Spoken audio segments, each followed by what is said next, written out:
I want to do more. Just this overwhelming urge to do more. I think I picked up this bug to just like do everything right now from a client. I want to chill though. Like there's a reason why I live my life the way that I do. I don't want to be a workaholic. Actually, this is my cycle. I become like a workaholic and then I freak out and I try to like ground myself and limit how much I do and just like find more time to connect with my girlfriend and connect with my family and just do things that make me feel more human again. But then like the cycle comes back around and I wasn't prepared for this cycle. Like I wasn't prepared for how much I would miss just immersing myself in the process. And I feel like I've missed it even more because I spent a few months working in Brisbane for other people and like a lot of my time was consumed by that, and it wasn't invigorating to my soul. But when I'm working on my own stuff, it's really invigorating and I feel really, really excited all the time. So it's just so easy to stay elevated. But I did have like a fairly long period of a few months where the work that I was doing wasn't really lighting me up in that way. So maybe that's why now that I'm immersed in it again, it's just like bringing me to life so much. I feel bulletproof and I feel all those feelings of like a manic episode. I just feel like I can do anything. But like I suppose I do look at the content and realize that most of it's unusable, but I still did it. And I don't know if this video journal right now is going to be of any value to even myself or if it's just going to seem like rambling nonsense. That's the problem of like being too elevated. It's like I can't even like sort of stop myself to look at myself for a second. I just want to go. And then as soon as I do stop, like I just tried to hit the brakes a little bit, it feels wrong. So I think that's just like an old pattern, because when my pattern with getting too elevated, usually it ends in a really destructive collision with reality.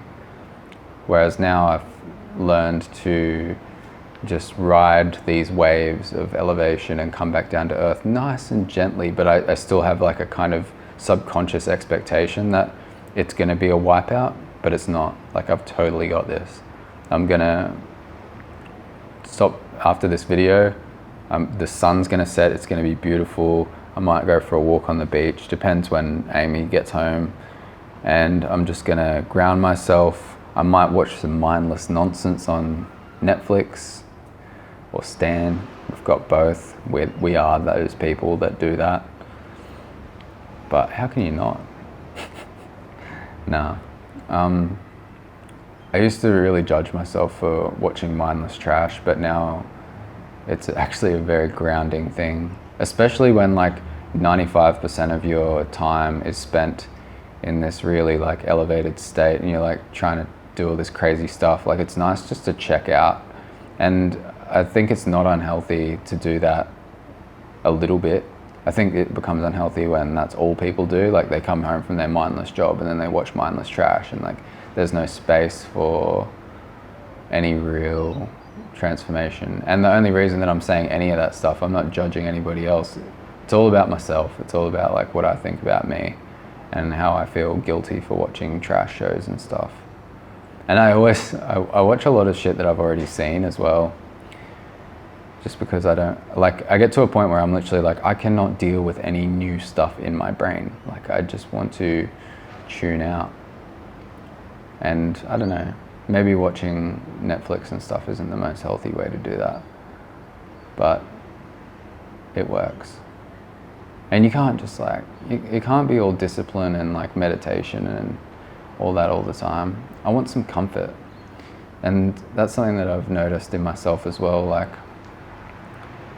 when I first started my spiritual quest and my mental health journey, like I went down the path of like abstinence from everything, like just limiting all of my pleasure and all of my comfort, and like doing strong determination meditation for hours, and fasting, and like not allowing myself to have treats and like nice things and or anything. Like I just like completely, like it was like a really high discipline sort of way of doing things. And I got that because of like different books that I read at the time. I was looking at Stoicism, and then I read Siddhartha, which is like a book about the Buddha's quest. It's a fictional story, but one of the first things he does on his spiritual journey is becomes a samana, and that's like brutal. Like they have the minimum possessions, like even clothes, so they're just like sunburnt all the time, and they eat the minimum food, they drink the minimum water, and they're basically just spiritual beggars.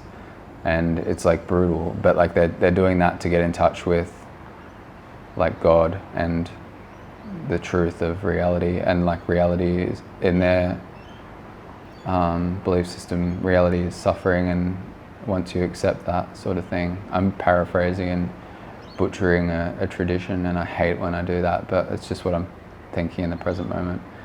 That's the kind of stuff that I was looking at when I first started, and I thought, yeah, that's the way to do it. Like just like remove all of these layers of desire and comfort and